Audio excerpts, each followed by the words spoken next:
Hello everyone, this is the Final Bosman, and we live in the future. The year is 2016 right now. Think about that for a second, man.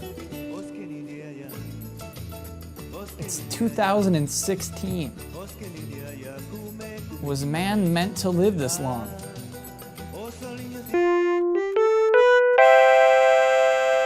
Welcome to the show. I am Kyle Bosman, and it's 2016. It feels good to be here in 2016.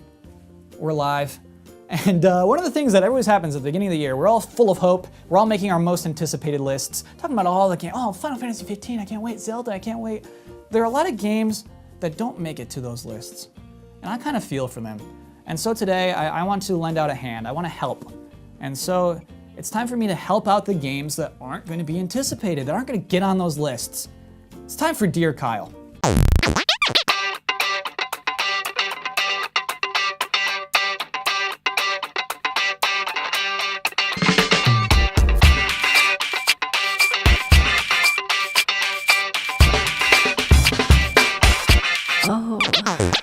Let's see who mailed us a question. Dear Kyle, I am the next big franchise from Ubisoft, yet nobody seems to care about me. I mean, I'm an epic RPG in a post-apocalyptic world. What am I doing wrong? Signed, the opposite of the multiplication. Okay. So these are supposed to be anonymous. You don't have to be too cute with those.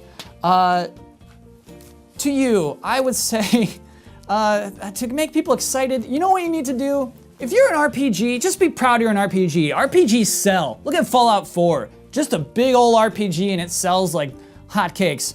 So yeah, I don't know, don't be ashamed to be an RPG. Don't be afraid to show us your characters. That's an important thing. The Witcher 3 had some excellent trailers in which we learned about that character and stories were told in those trailers. In a lot of trailers for, let's just say, The Division, you don't get that feeling. Sure, we get the background. Oh my gosh, everyone got sick and the world is cold now. Okay, yes, but show us the characters we gotta deal with. Show us the story. In an RPG, story is important. I don't know why Fallout gets away with it in an RPG where the story is not important, but in most of the cases, RPGs, you need a story in an RPG. We're role playing. Show us what that is going to be about. Next question. Dear Kyle, I was funded by an extremely successful Kickstarter campaign where I really felt like the world was behind me. Now, because of a few delays, which were completely out of my control, by the way, and maybe because some people had super unrealistic expectations that I would actually be a visually appealing game based off of some concept art, everyone seems pretty sour about me. What can I do to get them back? Regards, Inafune's little baby. Okay, I mean, I guess we can guess who that is. But hey, look, I don't like you. I think you're ugly. I think that every time I see a video in which you are bragging about how you can dash through enemies to keep a combo going to get the most amount of points, I get a little sick. But I'm here to help today. I'm here to help you. So let's figure this out. You know what it is? You need to remember that you are a small game, and that's okay. The reason people gave you money is because they were frustrated with Capcom and its treatment of Mega Man. And so the reason that you had the support is that you were an underdog. You are not a franchise yet. You have to earn that. So maybe treat this game like it's going to be the only one, because honestly, it really might be the only one. The next trailer you have, don't exaggerate your music. Don't, advertise each features. We don't care about your features. Be like Mega Man. Be humble with your trailers. Be brave. Be yourself. And good luck. Dear Kyle, I'm in a real pickle here. I'm a new game in a pretty popular franchise that somehow hasn't had a proper entry since 1997. I think that would naturally make people really excited about me, but I'm just not seeing it. Also, they went and stuck the word 0 onto the end of my title. How can I win people over? Sincerely, just another Wii U game in the wind. P.S. I forgot to mention that I do have this one exciting new feature where the ships turn into chicken-like walkers, which is an idea we got from Star Fox 2, a game that was canceled 20 years ago so that Nintendo 64 games would look better in comparison. So yeah, it's a really old idea, but I still believe that is true innovation. Should I push this aspect harder? No. Just another Wii U game in the wind. First of all, yes, I do agree that adding 0 to your title is a bad idea, but what can we do about that now? Let's talk about what you are accomplishing. Maybe stop stressing the chicken walker. Stop that. It's not sticking. People are not excited about that. People are not excited to use their gamepad as some little drone device. It seems to me you might be in a franchise that doesn't want to move forward. You have to show us yourself moving forward. Think about Star Fox 64. That game came with a rumble pack. That is ambition. That game had ambition. You need to show us that kind of enthusiasm. Show us that you care about video games and that you are pushing things forward. And also, you know what? Forget about that 0. Put a 2 at the end of your title. Stop being scared. Next question. Dear Kyle, Microsoft just listed me as Crackdown 3 multiplayer in summer in their 2016 schedule. Help. Signed, franchise with one good game, which is a single-player game based on exploration and freedom. Okay, so, yeah, that's not the best way for that to be revealed, is it? You are clearly a multiplayer mode that will be available this year, single player, who knows when. Let's not treat this like it's bad news. It should have been delivered to us all in a much better fashion. Yeah, but it's out there. Okay, so you're gonna be a multiplayer mode available in the summer. We can work with this. It doesn't have to be bad news. Yes, sure, you did have one good game in your franchise that is single player based on exploration, but hey, look at like GTA 5. There's money in GTA 5. GTA 5 made a ridiculous amount of money doing very little this year other than being a very fun online game. Grand Theft Auto Online, people are still playing it, people are still excited about it. Still watching YouTube videos about GTA Online. I think Huber's still playing it. I don't know, people love GTA Online. So, just tell us quickly about this. Tell us quickly that how it's going to work out. Tell us as soon as possible why this mode's going to be fun and why it's comparable to all the fun that people are having in GTA Online. And you can pull through this. Believe in yourself. Was your reveal trailer a little misleading? Yup. That's gonna happen at E3. Those reveal trailers go all over the place. But the important thing now is to communicate openly to everyone what you are. I believe you can. Next question. Dear Kyle, I'm looking at the other games coming out in 2016 and I'm starting to feel a little bad for them. This might sound silly, but basically I'm concerned that I might be too good.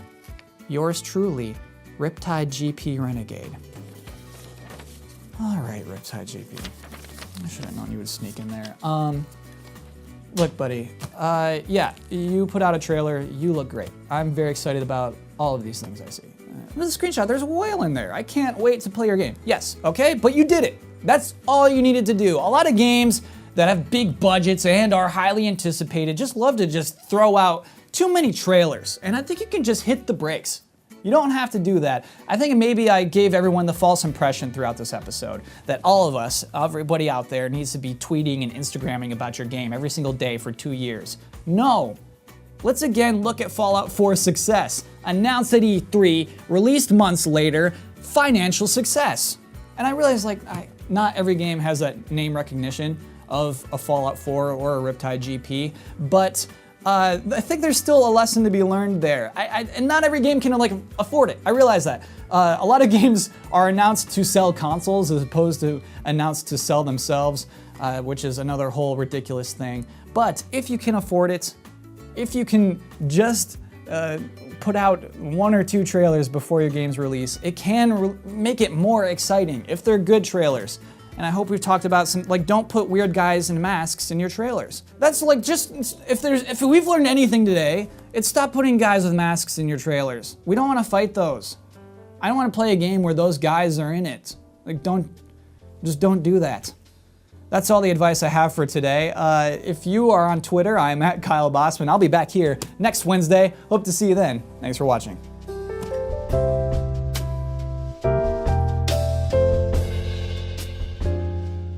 Hi everyone, and what is becoming a regular Final Bosman tradition, I began each year with a list of 10 predictions, but before we move into that, we have to look at last year's predictions. Let's see how I did for 2015. Assassin's Creed Victory makes a reference to missing faces. Nope. Final Fantasy Type 0 HD has a teaser for Final Fantasy Type 1. There's a teaser for something. I think it's Type 1. Let's count it. Give me that point, please. The movie Pixels is Adam Sandler's best debut in 10 years. Taco Bell officially appears in a video game. See, this was a real missed opportunity for Mortal Kombat. I think Taco Bell would be the perfect stage, and yet that coward Ed Boon continues to chicken out on letting his series develop its full potential. Are you kidding me, Ed Boon? Let's fight in a Taco Bell. The new God of War does not star Kratos. I stand by the bet. I think that the new God of War will not star Kratos, but there's no new God of War announced yet. Nintendo releases 0 boxed games with the word Super in it. I was doing okay until E3. Then Mario Maker adds the word Super into it and becomes Super Mario Maker, also Pokemon Super Mystery Dungeon. Nintendo will never stop saying Super. Someone from the Halo 5 team is interviewed on The Tonight Show, gets laughs. I think Nathan Fillion was on Jimmy Kimmel, but definitely no one on The Tonight Show. Yeah, there's a new Mega Man and it looks better than Mighty Number 9. No new Mega Man. 9, Crash Bandicoot returns as a Skylander. Nope. It happens. It finally happens. Because Sonic Team had an extra year, this year's Sonic game is super good. There was no Sonic game this year. So if we're counting up all of my predictions, that is a score of 1 out of 10. So it's not very good. I get the impression I should maybe not do these anymore. Because there's really, what's the point? Here are my predictions for 2016. PlayStation VR has a televised commercial featuring celebrities wearing the headset and reacting to things. Number 2, the Nintendo NX is released and it's actually a console, and it launches with a Super Mario game where you can control the camera again. Oh, and Retro's new game is ready at launch too. Number 3, Coleman is not the only real-life company to feature product placement in Final Fantasy 15. Someone's going to be eating some combos on that road trip. This prediction was sponsored by Combos, the official snack of road trips everywhere. Find us at your nearest gas station. Number 4, a video game character is on the cover of Entertainment Weekly, and stranger still, the character is smiling. Number 5, Horizon Zero Dawn actually manages to come out this year, but it has a different name that isn't so stupid. Number 6, there's a little shop in the new Zelda game where you can go to do amiibo business, and the shopkeeper has an animation where he or she scratches the back of his or her head. Number 7, Amy Hennig's Star Wars game has no more than 4 words in the title, including Star Wars. Number 8, Gears of War 4 has a trailer that utilizes slow motion, but does not utilize a sad song. Number 9, a video game franchise signs a deal to make a Netflix original series. The Hollywood Reporter uses an outdated image in the corresponding article. And number 10, it happens. It finally happens. Because Sonic Team had 2 extra years and it's its freaking 20th anniversary, this year's Sonic game is super good. Lock those in. I think it's its 25th anniversary, actually. So there's just all the more reason for that Sonic game to be very good. I will see you next week, everybody.